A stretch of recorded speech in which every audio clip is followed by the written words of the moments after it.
Good morning dear children. आज मैं आपके लिए ये 9th और 10th के लेवल का ये ग्रामर सेक्शन सी आपके लिए लाया हूँ और मुझे लगता है कि आप सब लोग देखेंगे तो आपको ज़रूर फ़ायदा मिलेगा इसका। ठीक है बेटा, तो इसे खाली स्थान कैसे भरते हैं देख लीजिए एक बार, और ख़ासतौर से 10th के लिए और 9th के लिए। देखिए बेटा, लिखा हुआ है dash sun rises in the east. बेटा ए एन द में से एक भरना है।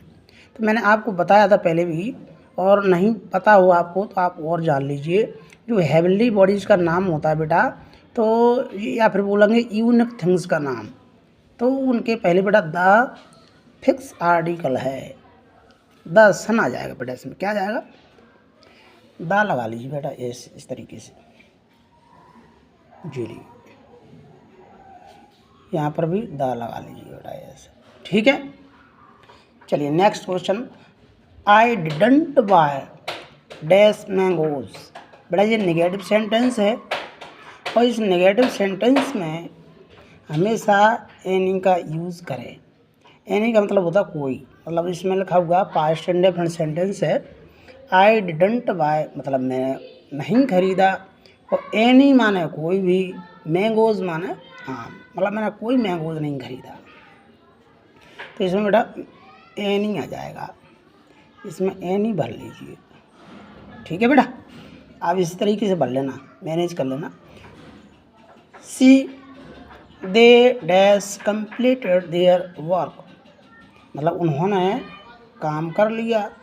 ठीक है ना बेटा, तो कंप्लीट माना काम कर लिया है, तो बेटा ये पूरा हो गया काम। तो दे प्लूरल सब्जेक्ट है, इसलिए इसके साथ हैव लगा देना बेटा, है ना। तो दे हैव लगा देना बेटा यहाँ पे, और सिंगुलर होता है तो हैज लगा देती। ठीक है बेटा, और फ्यूचर का सेंटेंस है नहीं ये, फ्यूचर में जाएगा विल लगाएंगे तो, इसलिए हैव इज करेक्ट।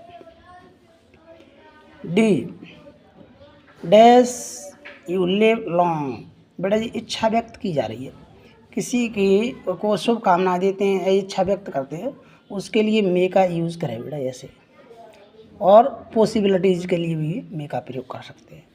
तो यहाँ पर बेटा मे लगा देना। ये 9th और 10th वाले बच्चे ध्यान से देख लें, सुन लें, ऐसा ही आएगा बेटा। ठीक है, you can read books dash the library. आप लाइब्रेरी में बुक्स पढ़ सकते हैं। तो इसमें क्या जाएगा बेटा, ये लाइब्रेरी फिक्स एक जगह का नाम है, तो इसके लिए छोटी जगह है, 8 लगा देना बेटा। ये बहुत से लोग 1 लगा दें, तो 8 लगा देना। बहुत से बच्चे इन भी लगा सकते हैं, तो 8 सही करेक्ट आंसर है। चलिए देखो, इसमें बेटा 5 करना है, ध्यान रखना। ये तो इसमें 7 दिए हुए हैं, तो आप इसमें से 5 करना केवल। बहुत से बच्चे क्या पूरे के पूरे कर देते हैं, तो गलत हो सकता है, टीचर काट भी सकता है, नंबर कट जाएंगे आपके, फालतू चले जाएंगे। अगला देखिए बेटा, Madhya Pradesh is the second dash state in India. इसमें बेटा ऑल ओवर इंडिया की बात की जा रही है, तो दूसरे नंबर का जो स्टेट है सबसे बड़ा है ना, तो उसमें क्या जाएगा बेटा, लार्जेस्ट आ जाएगा, सेकंड लार्जेस्ट आ जाएगा, सेकंड लिखा ना, और पूरे ऑल ओवर इंडिया की बात कर रहे हैं, इसलिए लार्जेस्ट आ जाएगा बेटा। और दा भी लगा बेटा, दा से पता लगा ले, दा क्या है, सुपरलेटिव डिग्री के पहले आता है, इसमें लार्जेस्ट चलो कर देना बेटा। ठीक है, चलिए नेक्स्ट है क्वेश्चन नंबर 8 आएगा बेटा, डू एज डायरेक्टेड आता है। इसको भी देख लीजिए बेटा, ग्रामर सेक्शन पूरा हो जाएगा ना 10 नंबर का पक्का। लिखा हुआ है, और इसमें भी 5 करना बेटा। डू एज डायरेक्टेड का मतलब होता है निर्देश अनुसार कीजिए।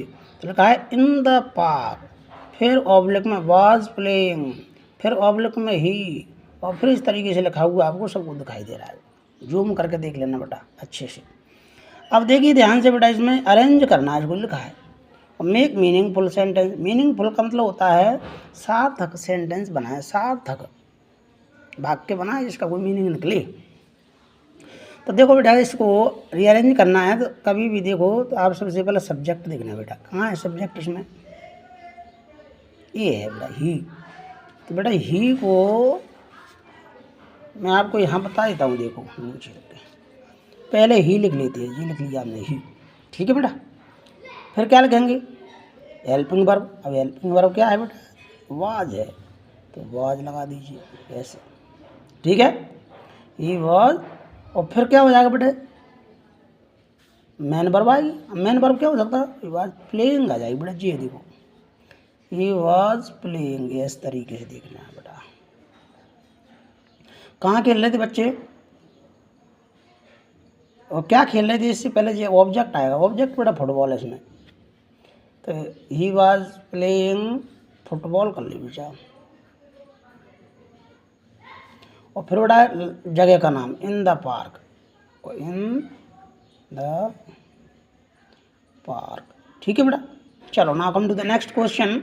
इसमें देखिए लिखा यू फिनिश्ड योर होमवर्क, एक सेंटेंस हो गया। दूसरा देखो, you put your school bag अभी, तो इसमें बेटा ये बताया जा रहा है, देखो कंबाइंड यूजिंग सो का प्रयोग करना है। और सो से क्या है बेटा, ये रीजन बताने के लिए इसका इस्तेमाल करते हैं। यू फिनिश्ड योर होमवर्क मतलब आपने काम कर लिया, और इसलिए है ना, you put your school bag, बीच में सो लगाना, और ज़्यादा कोई खास बात नहीं बेटा, ठीक है। तो यहाँ पे बीच में सो लगा दीजिए, जैसे you finished your homework, home work shortcut में लिख दिया, सो लगाइए बेटा यहाँ पर, so you put your school bag अभी, जी हो गया बेटा। वैसे मैंने ये बता भी दिया, यहाँ बीच में सो लगा देना, ये पॉइंट हटा देना यहाँ से बस, तो आपका कंप्लीट हो जाएगा, ठीक है बेटा। चलिए सी में देखिए, इफ़ इट रेन्स, अगर वर्षा होती है, इसका हिंदी में अर्थ भी बता, we will cancel the picnic, मतलब लिखा है इसका हिंदी में अर्थ होगा कि अगर वर्षा होती है तो हम पिकनिक कैंसिल कर देंगे। अब इसमें लिखा है बेटा rewrite using sentence, rewrite the sentence using unless, unless का बेटा अनलेस अपने आप में नेगेटिव है बेटा। अब ऊपर वाले सेंटेंस में नोट कहीं लगा नहीं है, तो इसका भाव देखना पड़ेगा। देखो ध्यान से लिखा हुआ है, तो यहाँ पे बेटा इफ़ को हटाएंगे, यहाँ पर अनलेस लगाई बेटा, यहाँ पर लगा दी अन, ठीक है बेटा, यहाँ पे अन, ये ऐसे, अनलेस इट रेन, वैसे ही देख के लिख लीजिए। तो इसमें यदि वर्षा नहीं होती है, इसका मतलब क्या हो जाएगा, यदि वर्षा नहीं होती है। अब वर्षा नहीं होती है मान लो, तो क्या करेंगे, वर्षा नहीं होगी तो हम जो पिकनिक का जो मामला है वो कैंसिल नहीं करेंगे, तो अगला सेंटेंस भी नेगेटिव में बनाना। तो अनलेस इट रेन्स, और अगला लिखो, we will not cancel the picnic, बना इस तरीके से बना लेना, हो जाएगा ना बेटा। चलिए अगला देखो, ठीक है, सी स्पीक्स इंग्लिश। अब इसमें लिखा है बेटा चेंज सेंटेंस इनटू नेगेटिव, मैंने आपको सबको बताया है बेटा नेगेटिव में।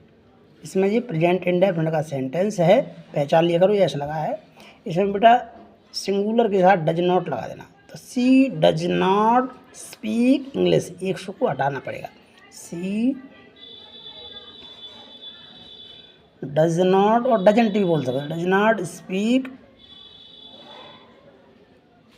और इंग्लिश, ठीक है बेटा, इस तरीके से कर लेना। अगला देखो, he teach maths, change into passive voice, बेटा इसको इधर लाओ, इसको इधर ले आओ, तो मैथ्स इज टॉट, वर्ब की थर्ड फॉर्म लगा देना बेटा, मैथ्स इज टॉट, और वाई एम कर दीजिए बेटा, एम का ही है तो ही का एम कर दीजिए, इस तरीके से चेंज कर लेना। यानी math is taught Y M, last and final, you is playing, तो ये करेक्ट द सेंटेंस, ये बड़ा गलत लिखा है, क्योंकि यू प्लूरल है और यू के साथ आर का इस्तेमाल करते हैं, तो यू आर और प्लेइंग लगा दी बेटा यहाँ पर। इस तरीके से आप इसको कर लेना बेटा, है ना।